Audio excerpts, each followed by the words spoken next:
Ya, terima kasih para penonton Dhamma TV yang selalu damai di hati. Kita berjumpa lagi di Dhamma TV, ya. Berarti Anda sangat setia mengikuti, dan juga terima kasih juga dari Mbok Bakul pecel, sayur-sayur di pasar-pasar selalu Mbah mampir ditukoni Mbah. Saya itu penonton setia Dhamma TV. Matur nuwun. Ya, para penonton Dhamma TV yang kami muliakan, akhir-akhir ini setelah pandemi ini banyak timbul kreasi-kreasi baru. Antara lain di sini akan kami kenalkan di depan Anda seorang wanita Trah Singosari yang mempunyai kreativitas lain dari yang lain. Biar memperkenalkan diri, monggo. Rahayu, terima kasih Romo. Rahayu. Pemirsa Dhamma TV yang setia di hati kita, semua selamat menikmati melihat Dhamma TV terus, supaya makin banyak pengetahuan dari kiprah Ki Jati. Nama saya Triwahyuni, saya tinggal di Gria Tumapel nomor 2 Singosari. Saya sehari-hari mengerjakan pelaku UKM yang mana sedang berjuang untuk karena pandemi ini. Terima kasih Romo. Terima kasih. Yang ketiga sudah barang tentu Anda kenal ya, kemarin minggu yang lalu kita sudah kenalkan Pak Antoni Wibowo ya. Beliau itu adalah perupa. Perupa itu adalah seni lukis ya. Di rumah saya baik di Pedepokan ini ataupun rumah Citandu 14 hampir dipenuhi karya beliau. Saya sekeluarga mulai anak kecil-kecil sampai ke dewasa semua fanatik akan karya beliau. Dan kebetulan dengan berkaitan ulang tahun Kota Malang ini, kalau tidak salah ada pameran lukisan di gedung DPRD di alun-alun Bunder sana ya. Para penonton silakan untuk berkunjung, nikmati ya, biar rame. Bagaimanapun dari kita, oleh kita, untuk kita, siapa tahu kalau cocok. Karena apa? Karena rumah atau penghuni tempat tinggal itu kalau tidak ada seni lukisnya, meskipun ukurannya itu kecil, katakanlah 20 meter persegi, 20 cm persegi, kok kelihatannya kurang greng gitu loh ya. Kalau dipasang foto, foto semua bisa, apalagi sekarang musim HP ini, diupdatekan sebentar, tapi masih aja tetap kelihatan kegersangannya ya. Tapi kalau lukis, kayaknya kayak lain gitu loh ya, lain. Meskipun lukisan di foto, di sini ada lukisan di foto, lain dengan lukisan yang asli itu ya. Rasanya nonton itu sangat, mungkin karena waktu menggoreskan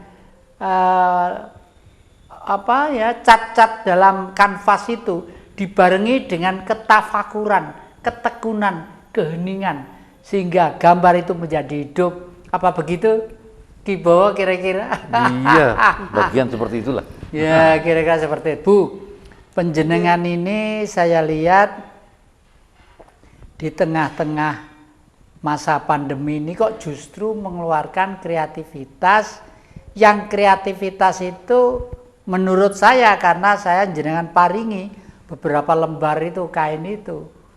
Ini bukan batik cap, tapi batik, dikatakan batik itu tidak goresan tangan yang bergerak begitu. Itu jenengan mendapat kreativitas itu bagaimana, di mana, terus kapan Bu? Terima kasih Romo. Saya ini kan pelaku UKM. Jadi kalau orang UKM ini apapun harus dilakukan, walaupun keadaan ekonomi itu sedang kurang baik, kita harus berjuang Romo.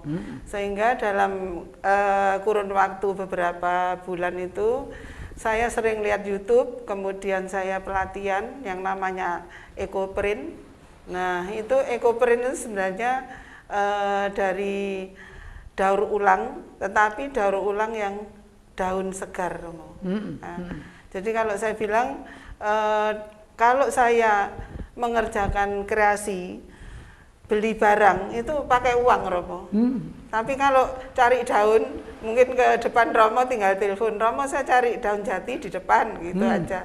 Tidak perlu pakai uang.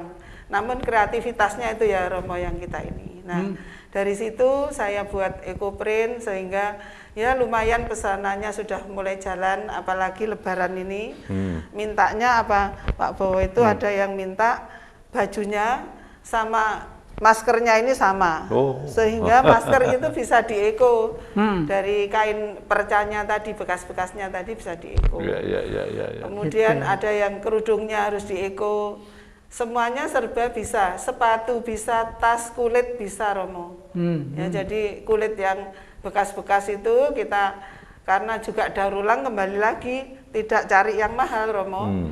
Cari karena juga limbah itu tidak baik. Mending dibuat kreasi dan ditambah lain-lain menjadi nilai tambah sehingga walaupun sulit masih bisa dapurnya masih ngebul di belakang, Romo. Waduh, hebat ini loh. Para penonton Dhamma TV yang kami muliakan, nanti kalau di Hari Kartini, kapan ya nanti ya, itu akan saya jelaskan peranan wanita. Apalagi beliau namanya Tri Wahyuni. Itu sebenarnya sosok 3 wanita yang kumpul menjadi satu, sekaligus sebagai Sembodro, sekaligus sebagai Sri Kandi, dan sekaligus sebagai Larasati. Tri itu 3, Wahyu itu cahaya. Cahaya 3 menyatu dalam sosok seorang wanita. Makanya kreatifnya bukan main. Lalu UKM itu bergeraknya itu jenengan sudah sampai kemana aja, Bu? Saya sebenarnya sudah sampai nasional, Romo. Tetapi itu nasional dalam bentuk saling ya. Kalau daur ulang itu saya punya daur ulang untuk Nusantara. Jadi kita bisa berkolaborasi dengan Ternate, dengan mana aja, Bandung, dengan Sumatera gitu. Dan itu daur ulangnya macam-macam, Romo. Kalau sana banyak umpama mindong ya dia menganyam mindung, tapi tentunya dikreasi lah. Dari situlah kita barter jualnya awalnya juga barter, Romo. Kita ngirim yang Romo saya kasih apa itu ini figura dari daur ulang ini gulungan kertas. Nah, dia bawa ke saya daur ulang dari ini mindong. Jadi sama-sama tukar, tapi akhirnya kan ada nilai tambah. Nanti susuan, Romo. Itu ya. Dia sekian ratus, oh ya susuknya tak transfer. Nah akhirnya disitulah menjadi komunitas yang positif tanpa harus diberi aturan-aturan. Tapi juga ada yang saya membina untuk ini dengan pemerintah. Karena mau tidak mau kita harus, kalau kita bisa, kenapa ndak ilmu itu diberikan orang lain, Romo? Sehingga ilmu ini kan tetap di dalam kepala kita, Romo. Ndak pernah kurang. Diberikan sampai kapanpun itu ndak pernah kurang. Sehingga kalau namanya kreativitas itu dari ini handmade, itu ndak bisa, Romo. Beli 100 langsung dibuatkan di pabrik, ndak bisa. Harus 100 orang. Bayangkan kalau ngeko 100 itu 100 orang. Berarti harus, temennya yang pakis 5, temennya yang Karangploso 5, saya sendiri 5. Akhirnya dijumlah bisa 100. Seperti itu pemerataannya, Romo. Waduh, hebat. Luar biasa. Ternyata ibu-ibu itu punya pikiran yang jelimet ya. Jelimet. Ini kalau di-manage dengan bagus dan kelihatannya itu masih menggunakan teori ekonomi klasik. Yang justru manusiawi, sistem barter tadi itu ya. Sistem barter itu, jadi tidak mengharapkan bahwa saya mencari keuntungan yang besar-besarnya dengan ongkos dan modal yang seringan-ringannya. Tidak seperti itu, tapi masih ada unsur-unsur kemanusiaan yang tinggi gitu lah. Mas Bowo, saya pengen kembali lagi karena saya tuh kalau udah punya pikiran unek-unek itu, tak empet itu malah gak enak, Mas. Kembali ke masalah minggu yang lalu Paskah tadi itu loh ya. Saya belum bisa menggambarkan betapa gembiranya saudara-saudara kita yang ada di Jawa Timur sana ya.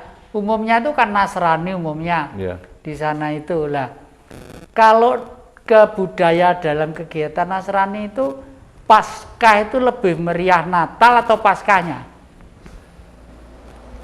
Pasca acaranya. Acaranya kebanyakan kalau pada umumnya itu Natal itu dirayakan dengan lebih semarak ya. Lebih semarak. Padahal hari raya sejatine hari yang kita rayakan itu adalah hari kebangkitan nanti ya. Jadi setelah pengorbanan bangkit ya. Sebetulnya itu. Tapi karena mungkin perilaku budaya yang terus berubah, lebih menonjolkan pestanya. Seneng ya. Seneng-senengnya ya. Ya, karena pesta ini rotok suwe Pak Satya. Ya itu. Ya, para penonton Dhamma TV yang kami muliakan, memang mengerti akan makna apapun kegiatan budaya manusia itu kelihatannya lebih bermanfaat. Jangan kemana-mana, masih di depan Jejak Ki Jati.